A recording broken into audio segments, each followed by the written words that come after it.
Welcome to the Dad Show, and this episode is packed with good content that is going to get you fired up for the week, guys, okay? Get rid of the Sunday blues, put down your beer, check this out. This is going to hit home. Let's go.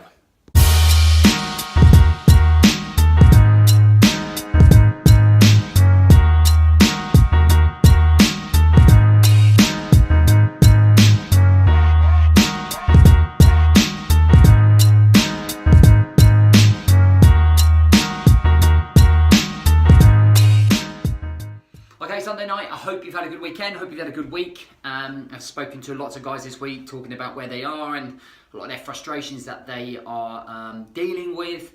Also a lot of success and achievement as well within our in-house, our mastermind groups and programs that are taking place. We're looking forward to starting the 6-week Christmas challenge this Monday, which is going to take us right up to December. So we've got a lot of guys on that at the minute. We've got guys coming through on the 21-day program. We've got guys in the mastermind group. So it's all going well. But I've got 3 points that I want to touch on this week, and hopefully they can help and you can relate to them to then do something about it. All right, so we're looking at try not to be perfect at the start. Okay, when we start doing anything, it's really difficult, and I think we feel we've got to be perfect. What it takes to be disciplined. Okay, so as soon as motivation is down, all right, discipline is what has to kick in, and some warning signs that maybe you're ignoring that could cost you like dearly. You know, I'm always speaking straight up. If we're ignoring those signs of health, we've got to do something about it. Okay, let's look at that first one then. So, trying not to be perfect at the start. So, when you start your journey, when you want to decide that you do something, okay. So let's just do this here. So this is you, okay, right here.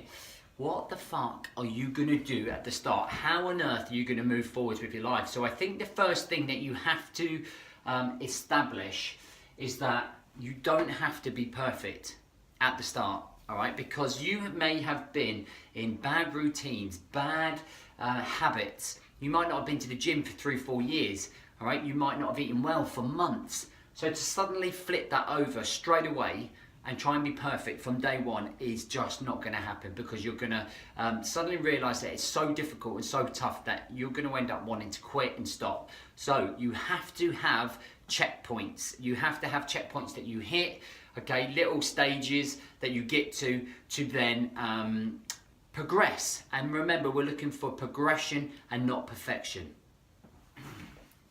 Okay, so let's look at those steps. Let's look at those progression steps, if you like. So this is you, day one, okay. Decided that you're going to do something about the way that you live your life. And I like to break down when we change ourselves and we think about our wellness and our health into fitness, nutrition, and mindset. So the first step in fitness. So I'm going to take you through basically our 21-day program process.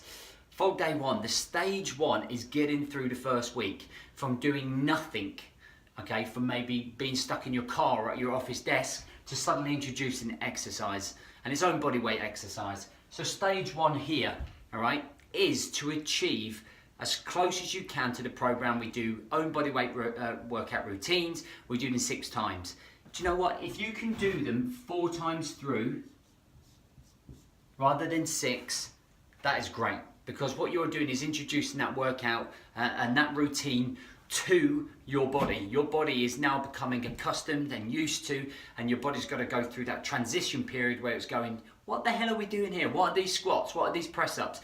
And then you're going to start feeling the soreness and the DOMs, and that is a transition from doing nothing to then going to stage one, where you are introducing exercise to your regime, to your daily activities, to your morning routine, and just getting used to it.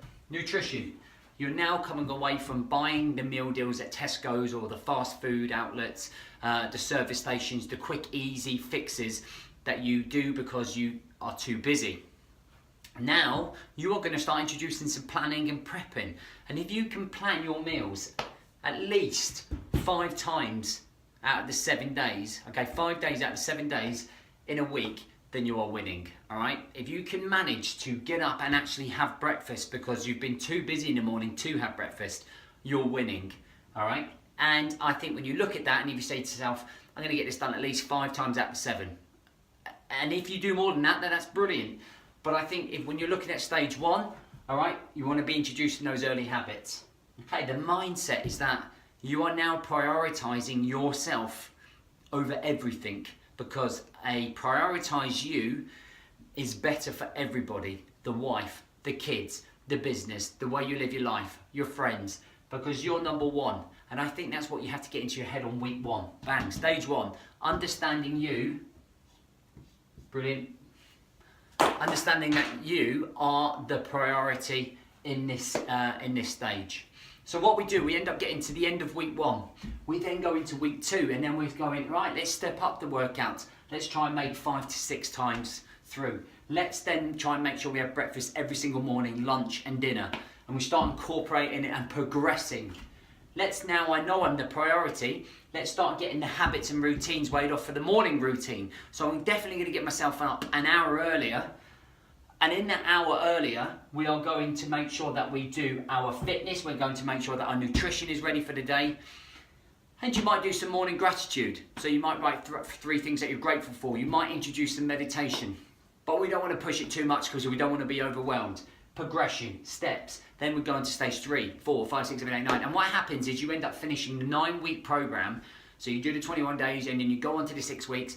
And then you come into the mastermind, which is where I work with the guys who have done 9 weeks with me. And then we start working on more detailed stuff and finding that commitment and keeping this going.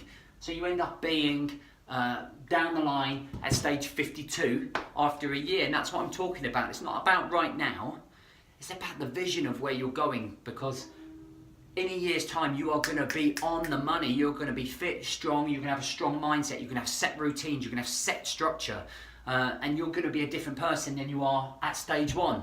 You'll look back at stage 1 and go, how was I ever that person? And then you'll look back all the way down this way and you'll be like a completely different guy, looking at different aspects of life, looking at bigger challenges. So don't try to be perfect at the start, because it doesn't work. If you try to be perfect, you end up messing everything up. You end up becoming overwhelmed, stressed, and go, I can't do it. All right, so think long term. Get back, get back, you get back. Okay, let's go into point 2. So let's look at what it takes to be disciplined. Now, soon as your motivational layer has gone, if you're not feeling motivated, if you're just woken up and you're just not feeling it, that's perfectly natural. Everybody goes through that. I go through that. Partner goes through that. Kids go through that. Everyone. As soon as that's gone, you come down to the layer of discipline. And once that is down, if that's down like a system that is down or a piece of software is down, you rely on this to get you through. Now, discipline is not something that just comes straight away. When I joined the Marines, you go through all of that basic training of 32 weeks to establish discipline into your blood, your DNA. And when it comes to going to Afghanistan, or when it goes on to becoming a training exercise, you rely on that discipline to keep you alive in respect. Discipline on your drills, discipline on your SOP, standard operational procedures. And it is so important that you ingrain some of this into your DNA so that you can stay strong no matter how you're feeling, whether you're on a self-sabotage type of day, so that you maintain your goals. And I've written some words up here that are key things that you need to think about when to see what it takes to stay disciplined. So we've got purpose. What is your purpose, your vision, your goals, and your standards?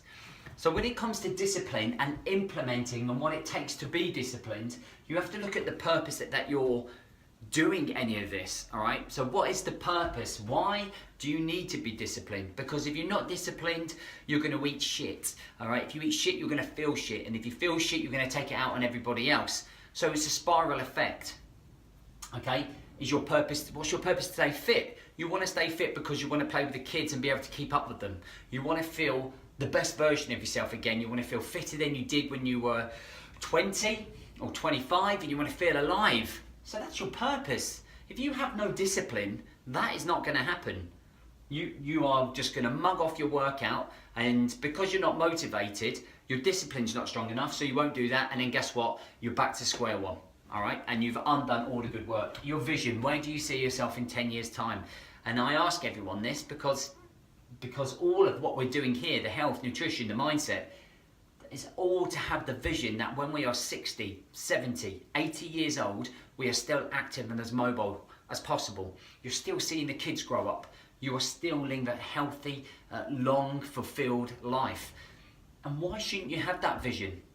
Everybody right now is about now. Everyone's thinking about what's happening now, and then you've got to be disciplined about now, but it's not. It's about your tomorrow, and then your next tomorrow, and then your next tomorrow. Because you have, if you are a 40-year-old man, you have another 40 to 50 years on this planet. And unless your discipline is in check, that might as well go out the window, because your vision, you won't live up to your vision. All right, you want to be a good granddad. You want to be a great granddad, for fuck's sake. All right, so thinking long term and thinking positive. Your goals. What it takes to be disciplined is your goal setting. All right, if you are not into these goals, all right, you have to remember those goals. It has to be a second nature. Your goal is to be fit and healthy and have the fire in your belly and be the best version of yourself and play with the kids and have a better sex life with the wife. But it is, and you laugh, but I'm like, you're right. You want to feel attractive in the mirror. You want to dress when you go out to a wedding or a night out. You want to be the sharp guy. Hey, John, look at all that weight you've lost. You're looking shit hot. Chicks checking you out, and you're like, fuck yes. And these are just personal goals. Those are micro goals. You don't have to be talking about doing half marathons and talking about doing a 5K or being able to deadlift 60 kilograms. It's all those micro goals. And that all comes from being disciplined. And what does it take to be disciplined? It takes you to remember your goals. And those micro goals and those feelings of where someone tells you that you look shit hot. Okay, standards. Big one for me, personal standards. You know, what are your personal standards? It takes you to be disciplined because of your personal standards. The majority of guys fail here because their personal standards are not high enough. They don't value themselves enough to stay disciplined. And if you're staying disciplined, you're winning. If you're not showing that priority to yourself that you promised that you would show in your commitment. So what does it take to be disciplined? It takes remembering we could write millions of words on here, remembering all the valid points that you're trying to achieve. Never forget what you're trying to achieve.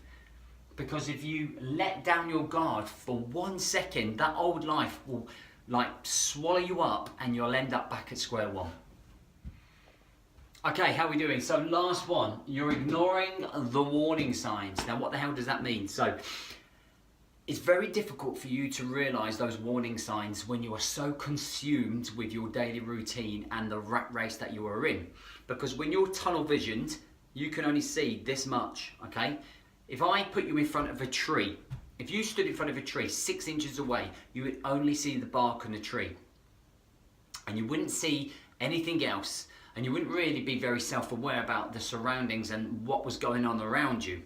Now, if I brought you back 10 meters, your vision would be a little bit wider. You'd be able to see around the tree, you'd be able to see the proximity behind it, and you'd have a little bit more awareness about what was going on. But if I took you up the path, up on top of the tor behind the tree and the wood, you'd be on top and you'd see clearly the vision around you, okay? You could see a whole 360 degree and you could see exactly what was going on. Now, when you get to that stage, when you're in life, you can start to see the warning signs that are happening because you can see exactly what's in front of you. Now, the problem is the majority of you are standing in front of the bark and not enough of you are standing on top of the tor to see the warning signs of what's happening, the possible bottlenecking of your life, the high blood pressure, the stress, the tight chest, the frustration, the overwhelm. Now, I can guarantee that 90% of the symptoms that are going on here are caused by your job or your work or the structure of your work. Now, the majority of you won't accept it. Some of you will. Some of you have messaged me already to tell me that they've realised that they've been concentrating on completely the wrong thing and just been work, and they've ignored their life. Let me tell you that when you're 60 and you retire, your corporate company or the company that you work for will not give a shit that your blood pressure is high, that you've put yourself on the line for them, that you are stressed, that you are tight chest, that you've spent 30 years frustrated, and that you spent 30 years overwhelmed with work. They do not give a shit. And that sounds quite harsh, but they don't, because what they're interested in is making money, and you are somebody that's making money for them. And it's not necessarily their fault that you are like this, it's the control that you hold over yourself that controls this. So, what I mean is high blood pressure, stress, tight chest, frustration, overwhelmed. These are all warning signs that are telling you that your body, your health is going downhill. But the way that you can control this, if 90% of it is because of work, you need to look at how you structure your work. Now, when you get through the door, how many of you are still working when you get home? How many of you switch off the minute you walk through the front door? And I've had hundreds of people telling me, oh, it's easy for you to say that, you can do it. Like, I have worked with guys that are on £1 million budgets for some of the biggest companies, and I have like turned their lifestyle regime up, flipped it 180. Okay, you walk through the door, you put your phone on silent. You have a responsibility to be present for your family and your children, because they want to see dad when they come home. Okay, they want to see dad for breakfast. All right, yeah, you might have a couple of big hours of work to do and etc. But what you have to control are some of these aspects in your life, and you have to micromanage them, which I'm going to do in another video. But if you've got high blood pressure, you are heading for a heart attack. If you have a stress or tight chest, you are heading for a heart attack. If you consistently are frustrating and overwhelmed, you are heading for a heart attack. And that is real, like straight to the point, hard-hitting news for you to take, all right? And you might be watching this going, whatever, you fucking know nothing, but I really do know a lot. And there are ways that you can control this, and the biggest one is by improving your eating, starting at stage 1, okay? Introducing discipline, so discipline into your work time, your workspace, your family space, your social space. Yeah, we weren't born on this planet, okay, just to work and be overwhelmed and pay the people that and work for the people that pay us. We're here to make memories of our family. We're here to be fit and healthy and be on this planet as long as we can. You've got to do what you've got to do. But I'm telling you, unless you control this, this will control you. So a bit of a hard-hitting finish. Listen, those 3 points are there for you and your development. I really hope that you push forward with them. I really hope that they give you some sort of fire in the belly and some food for thought, okay? Especially this last one. This is your life we're talking about. Like, I'm not here just for the fun of it. I'm here trying to make you aware of where you probably are right now and that you have to do something about it, all right? Hope you have a great week. Get that fire in the belly, do something, walk, run, hit workouts. There's loads on my YouTube channel. Get in contact, speak to me. I'm always available. I always speak to my clients. Though we have a big team, it's always me that will work with the guys directly. All right, so I look forward to hopefully hearing from you soon and hearing about your success. Have a good week.